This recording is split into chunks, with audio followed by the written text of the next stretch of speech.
இந்த வீடியோவில் என்ன பார்க்க போகிறோம்னா தமிழ் மூலிமா எப்படி இங்கிலீஷ் ஈஸியாக பேசுகிறது அதுதான் இந்த வீடியோவில் பார்க்க போகிறோம். ஓகே, ஃபஸ்ட்டு ஃபார் எக்ஸாம்பிள் ஒருத்தர்கிட்ட கேட்குறாரு, நீங்கள் எனக்காக வருவீங்களா, நீங்கள் எனக்காக வருவீங்களான்னு கேட்குறாரு. ஸோ அதை எப்படி இங்கிலீஷில் கேட்கலாம்? Will you come for me, will you come for me அப்படின்னு கேட்கலாம். ஓகே, அதுக்கு அவர் சொல்கிறாரு, நான் உங்களுக்காக வருவேன் அப்படின்னு சொல்கிறாருல, அது எப்படி இங்கிலீஷில் சொல்லலாம்? I will come for you, I will come for you அப்படின்னு சொல்லலாம். ஓகே, அதுக்கு மறுபடியும் இவர் கேட்குறாரு, நீங்கள் எப்போ வருவீங்க, அது எப்படி சொல்லலாம் இங்கிலீஷில்?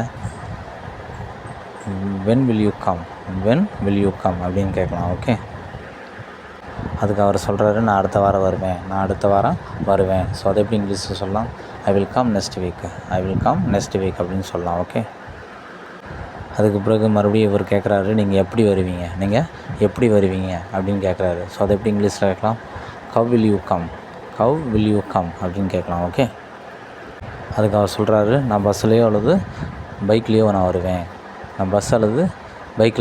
அப்படின்னு சொல்கிறாரு. அது எப்படி இங்கிலீஷில் சொல்லலாம்? I will come by bus or bike அப்படின்னு சொல்லலாம். ஓகே, மறுபடியும் அவர்கிட்ட கேட்குறாரு, நெக்ஸ்ட் வீக்கு நீங்கள் எத்தனை மணிக்கு வருவீங்கன்னு கேட்குறாரு. ஸோ அதை எப்படி இங்கிலீஷில் கேட்கலாம்? What time will you come next week அப்படின்னு கேட்கலாம். ஓகே, அதுக்கு அவர் சொல்கிறாரு, நான் காலையிலக்குள்ளே வந்துடுவேன் அப்படின்னு சொல்கிறாருல்ல, அது இங்கிலீஷாக சொல்லலாம்?